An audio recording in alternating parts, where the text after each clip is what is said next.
Avez-vous déjà eu l'impression que, malgré tous vos soins, quelque chose n'allait pas avec votre odeur corporelle? Avec le temps, certaines habitudes dans la salle de bain, qui semblent inoffensives, peuvent nuire à votre hygiène intime et causer des odeurs indésirables. Dans cette vidéo, nous allons vous révéler les 8 habitudes courantes que beaucoup de femmes mûres ont dans la salle de bain et qui, selon les experts, peuvent être les véritables responsables des mauvaises odeurs. Restez jusqu'à la fin car le numéro 7 surprend beaucoup de gens. C'est parti, votre santé intime mérite attention et soin. Si vous êtes nouveau sur cette chaîne, n'hésitez pas à liker et à vous abonner pour ne manquer aucune vidéo. L'une des habitudes les plus courantes chez les femmes qui souhaitent maintenir une bonne hygiène est l'utilisation fréquente de produits parfumés. Les savons aux parfums intenses, les sprays intimes, les lingettes humides parfumées et même les déodorants vaginaux font désormais partie de la routine de nombreuses femmes, surtout avec l'âge, lorsque la crainte des odeurs désagréables s'intensifie. Cependant, cette habitude, qui semble inoffensive, peut contribuer directement aux problèmes que l'on cherche à éviter. La région intime féminine possède un équilibre naturel délicat. Le pH vaginal est légèrement acide, ce qui favorise la présence de bactéries bénéfiques, responsables de la protection de l'organisme contre les infections et les inflammations. Lorsque des produits parfumés entrent en contact avec cette région, ils peuvent déséquilibrer cet environnement, tuant ces bactéries protectrices et permettant à des micro-organismes nocifs de se développer. Cela peut entraîner des odeurs plus fortes, des pertes anormales, des irritations et même des infections, telles que la vaginose bactérienne ou la candidose. De plus, bon nombre de ces parfums artificiels contiennent des substances chimiques agressives, telles que des parabènes, de l'alcool, des conservateurs et des colorants. Ces substances peuvent provoquer des réactions allergiques, des brûlures, des démangeaisons et un assèchement de la muqueuse vaginale. Au lieu de résoudre le problème, l'utilisation constante de ces produits crée un cercle vicieux dans lequel l'inconfort et les mauvaises odeurs s'aggravent, conduisant à une utilisation encore plus importante de produits destinés à masquer les symptômes. Une autre erreur courante consiste à croire que l'odeur naturelle de la région intime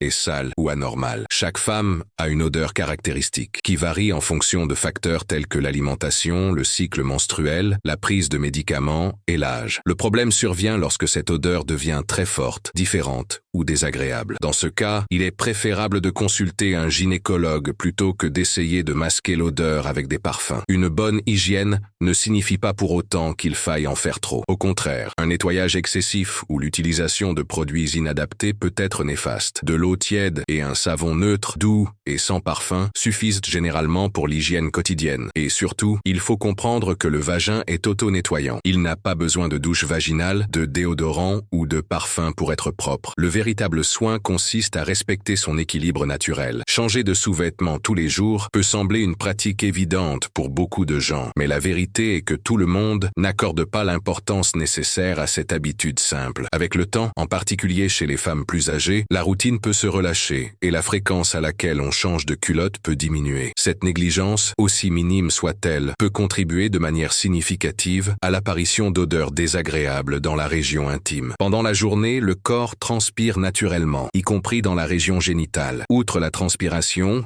il y a également le contact avec les sécrétions vaginales, les résidus d'urine, et, dans certains cas, de petites pertes d'urine, ce qui est courant chez les femmes souffrant d'incontinence légère, qui devient plus fréquente avec l'âge. Lorsque les sous-vêtements restent en contact avec cette humidité pendant de nombreuses heures, cela crée un environnement propice à la prolifération des bactéries et des champignons. Il en résulte une odeur forte, persistante et souvent gênante, même si l'hygiène intime a été correctement effectuée. Outre la fréquence, le type de tissu des sous-vêtements a également une influence. Les sous-vêtements en matière synthétique, tels que le polyester et le nylon, empêchent la peau de respirer et augmentent la rétention de chaleur et d'humidité. Les sous-vêtements en coton sont plus recommandés car ils laissent la peau respirer et aident à garder la zone sèche plus longtemps. Néanmoins, quelle que soit la matière, les sous-vêtements doivent être changés tous les jours, voire plusieurs fois par jour, en cas de transpiration intense, de flux vaginal important ou de chaleur excessive. Beaucoup de femmes commettent également l'erreur de dormir avec les mêmes sous-vêtements que ceux portés pendant la journée. Cependant, les culottes culottes accumulent des résidus tout au long de la journée et, en les gardant pendant la nuit, elles prolongent l'exposition de la peau et des muqueuses aux bactéries et à l'humidité. L'idéal est de toujours mettre une culotte propre avant de se coucher, voire de dormir sans culotte, afin de permettre à la zone intime de respirer pendant la nuit. Chez les femmes âgées, qui peuvent avoir une mobilité réduite ou des difficultés à prendre certaines mesures d'hygiène par elles-mêmes, il est encore plus important de veiller à changer régulièrement de sous-vêtements. Les proches et les soignants doivent être attentifs à ce détail afin d'éviter les infections, les irritations et les odeurs. En résumé, changer fréquemment de culotte n'est pas seulement une question d'hygiène, mais aussi de santé intime. Cette petite habitude quotidienne peut faire une grande différence en termes de confort, d'estime de soi et surtout de prévention des odeurs indésirables. Une habitude que beaucoup de femmes développent au cours de leur vie, souvent sans s'en rendre compte, est de retenir leur urine pendant de longues périodes. Cela peut se produire pour diverses raisons. Manque de temps, absence de toilettes propres, peur de l'incontinence, honte,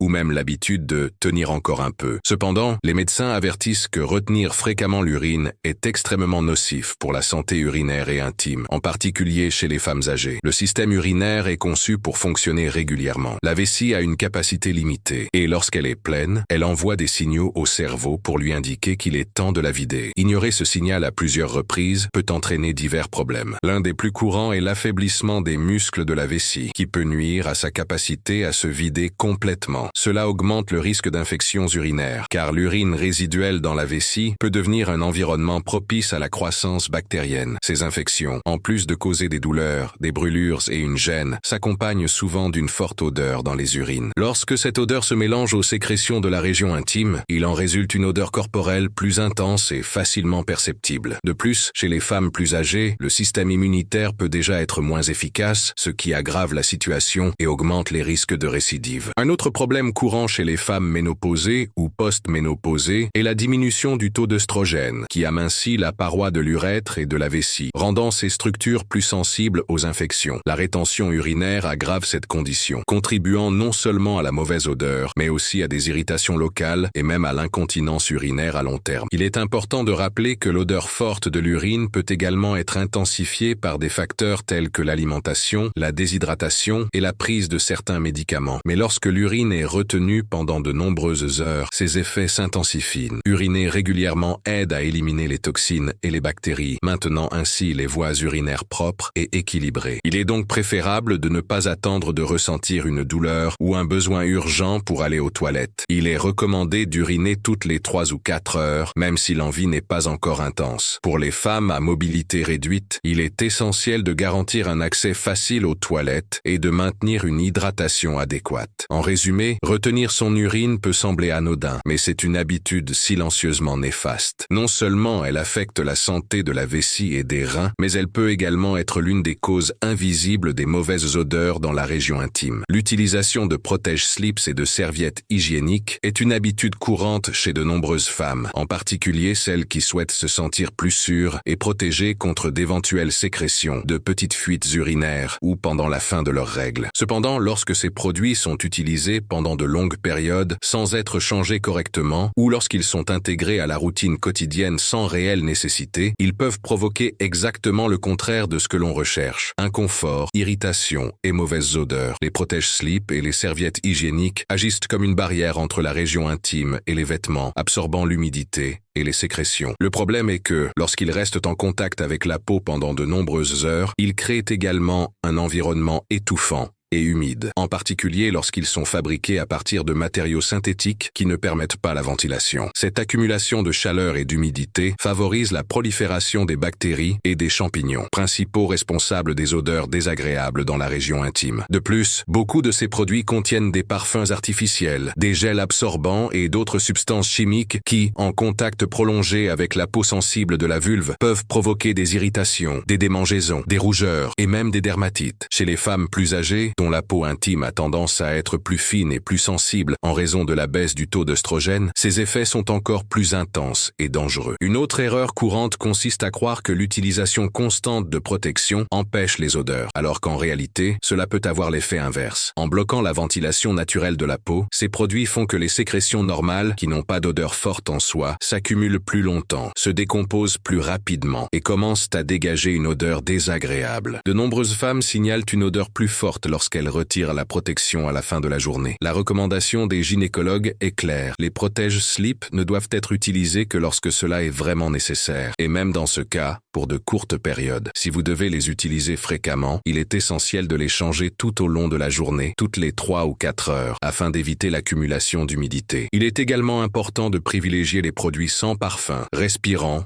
et hypoallergéniques. Pour celles qui ne souffrent pas de fuites urinaires ou d'excès de sécrétion, la meilleure option est tout simplement de ne pas utiliser de protège-slips au quotidien, afin de laisser la zone intime respirer naturellement. Dormir sans culotte peut également aider à maintenir l'équilibre de la flore vaginale et à éviter les odeurs. En résumé, l'utilisation prolongée de protection ou de serviettes hygiéniques, lorsqu'elle n'est pas appropriée, peut transformer une habitude d'hygiène en un facteur de risque pour la santé intime, favorisant les mauvaises odeurs que l'on cherche à éviter. Beaucoup de femmes, surtout avec l'âge, adoptent des routines de toilette régulières et minutieuses, mais finissent par négliger un détail essentiel, le séchage adéquat de la zone intime après le bain ou la douche. Cela peut sembler insignifiant, voire inutile, mais ne pas se sécher correctement, voire ne pas se sécher du tout, peut entraîner toute une série de problèmes, notamment une odeur persistante dans la zone génitale. Après la douche, la peau encore humide dans la région intime devient un environnement idéal pour le développement de micro-organismes. La chaleur naturelle du corps, combinée à l'humidité retenue dans les plis de la peau, favorise la prolifération de bactéries et de champignons, tels que le candida, qui provoque des infections accompagnées de symptômes tels que démangeaisons, rougeurs, écoulements et souvent une odeur désagréable. Même en l'absence d'infection visible, cette accumulation d'humidité peut intensifier l'odeur naturelle de la zone intime, la rendant plus forte et plus gênante. De plus, les femmes plus âgées ont généralement une peau plus fine et plus sensible, ce qui facilite l'irritation si la zone reste humide pendant de longues périodes. Dans de nombreux cas, la simple habitude de s'habiller immédiatement après la douche sans se sécher correctement contribue à l'apparition d'érythèmes fessiers, de dermatites et à une augmentation de la transpiration locale, ce qui aggrave le problème des mauvaises odeurs. Un autre point important est le type de serviette utilisée. Les serviettes humides, mal lavées ou réutilisées pendant plusieurs jours peuvent être contaminées par des bactéries qui, au contact de la peau encore humide, aggravaient la situation. Il est donc essentiel de toujours utiliser une serviette propre, sèche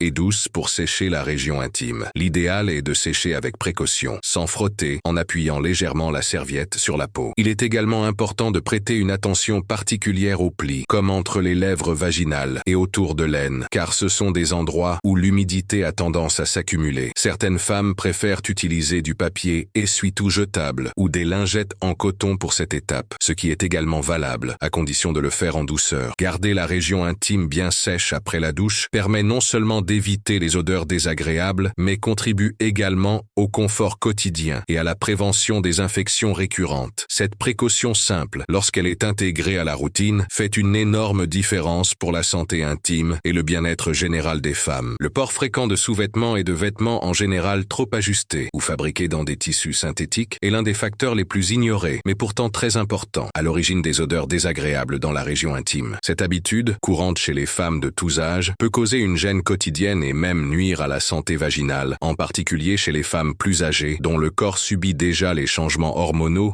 et physiologiques naturels liés à la maturité. Les vêtements trop serrés, tels que les culottes moulantes, les jeans moulants, ou les leggings synthétiques empêchent une bonne ventilation de la zone intime. Cela crée un environnement étouffant, chaud et humide, conditions idéales pour la prolifération des bactéries et des champignons. En conséquence, l'odeur naturelle de la région génitale peut s'intensifier, devenant plus forte et désagréable, même chez les femmes qui ont une bonne hygiène. Les tissus synthétiques tels que le polyester, le nylon, la microfibre et d'autres matériaux non respirants aggravent ce problème, car ils n'absorbent pas la transpiration et ne permettent pas la circulation de l'air. Cela signifie que l'humidité générée par la chaleur du corps et les sécrétions naturelles du vagin restent accumulées contre la peau pendant beaucoup plus longtemps, favorisant la décomposition bactérienne et l'apparition d'odeurs. De plus, le frottement constant causé par des vêtements serrés et peu élastiques peut provoquer des irritations, des érythèmes fessiers et des inflammations au niveau de la vulve. Pour les femmes plus âgées, la situation est encore plus délicate. Avec l'arrivée de la ménopause, la production d'œstrogènes diminue, ce qui amincit la peau et réduit la lubrification naturelle du vagin. Cela rend la région plus vulnérable aux lésions, aux infections et aux irritations, et le port constant de vêtements inadaptés peut intensifier ces effets. Souvent, une odeur désagréable est le premier signe que quelque chose ne va pas. Les spécialistes recommandent d'opter pour des sous-vêtements en coton, un tissu naturel qui laisse la peau respirer, absorbe l'humidité et réduit le risque de prolifération prolifération microbienne. Des culottes confortables, qui ne compriment pas la région intime, et des vêtements amples, surtout par temps chaud, aident à garder la zone génitale fraîche et sèche. Évitez de dormir avec des vêtements trop serrés et privilégiez les pyjamas légers, ou même dormir sans culotte sont des pratiques recommandées par de nombreux gynécologues. De petits changements comme ceux-ci peuvent prévenir l'apparition d'odeurs désagréables et améliorer la santé intime à long terme. L'une des erreurs les plus dangereuses, et malheureusement très courante, commise par de nombreuses femmes, en particulier les plus âgées, est d'ignorer les signaux que leur corps leur envoie lorsque quelque chose ne va pas dans leur région intime. Des symptômes tels que des démangeaisons persistantes, des brûlures, des douleurs lors de la miction, une sensation d'humidité constante, ou des modifications du flux vaginal sont souvent minimisées ou considérées comme normaux avec l'âge. Cependant, ces signes peuvent indiquer des infections, des déséquilibres ou même des problèmes plus graves qui ne doivent pas être négligés. Les pertes vaginales, par exemple, sont un phénomène naturel et sain du corps féminin qui permet de maintenir la région propre et lubrifiée. Cependant, lorsque ces pertes présentent des changements de couleur, d'odeur, de consistance ou de quantité, elles peuvent être le signe d'infections telles que la vaginose bactérienne, la candidose,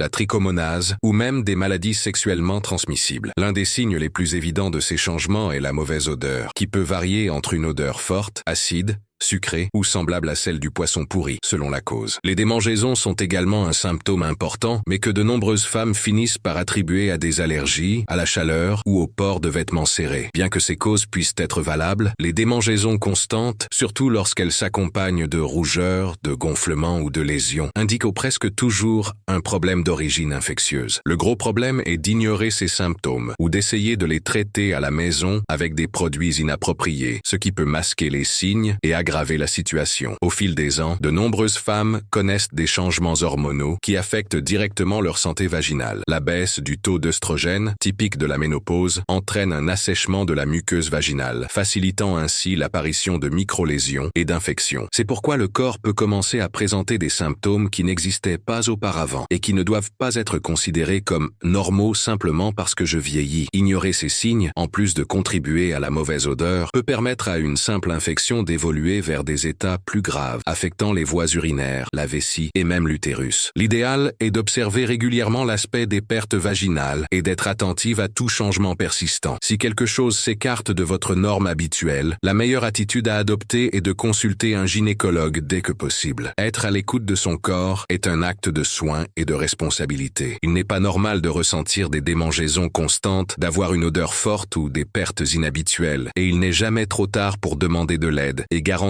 une santé intime équilibrée et sans inconfort.